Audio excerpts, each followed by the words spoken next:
பாக்குறீங்க mister brigadier? எங்க அப்பா எங்க அம்மா பண்ற கொடுமை உங்களுக்கு தெரியுமா? No.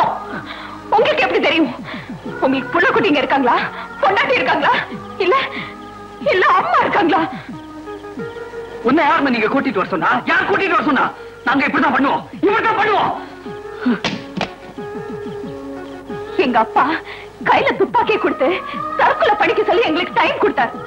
Come on come on, you to it நவ. திருத்தி வச்சிருக்கீங்களே துப்பாக்கி, அதை எடுத்து கையில கொடுங்க. கமான். மிலிட்டரியில நிறைய பேர் சுட்டிருப்பீங்க, அதே மாதிரி எங்களையும் சுடுங்க. எங்க அப்பா மாதிரி ஒரு மிருகம் உயிரோட இருக்கிற உலகத்துல நாங்க வாழ விரும்பல. Please please.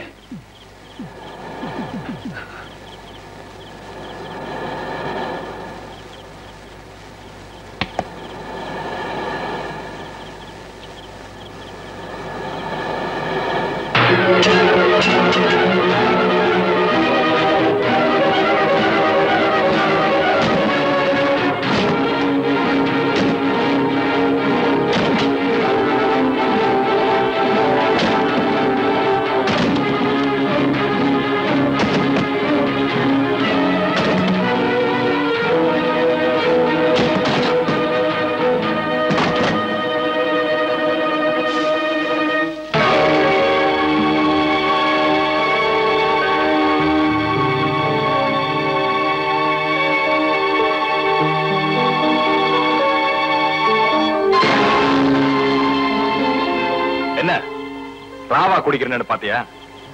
மிலிட்டரியில் இருந்தப்போ ஒரு ஃபுல் பாட்டில் ரம் ஏக் தம்ல அடிப்பண்டா. முதல் தடவை ஹார்ட் அட்டாக் வந்தப்ப டாக்டர் கிட்ட போனேன். குடிக்காதரா, குடிச்சு நான் செத்து போயிருவேன்னு சொன்னேன். அப்ப தூக்கி உள்ள போறேன். சாகிறதுக்கு பயந்து அப்படி செய்யல, சாகிறதுக்கு முன்னாடி எதையாவது சாதிக்கணுமே ஆசைப்பட்டு அப்படி செஞ்சேன். வாழ்க்கையில உங்களை சந்திச்சேன், சாதிக்கிறதுக்கு ஒரு சந்தர்ப்பம் கிடைச்சிருக்குன்னு சந்தோஷப்பட்டேன். இனிமே பிஎஃப், கிராஜுவேட் இதெல்லாம் நான் செத்து போயிட்டேன்னு புதைக்கிறதுக்கான செலவுக்கு இல்லை. நீங்க சந்தோஷமா போதை மருந்து ஊசி போட்டுக்கிறதுக்காக நான் செத்து போயிட்டா அனாதை பணத்தை எடுக்க கார்பரேஷன்ல ஆகி விட்டு. Good bye.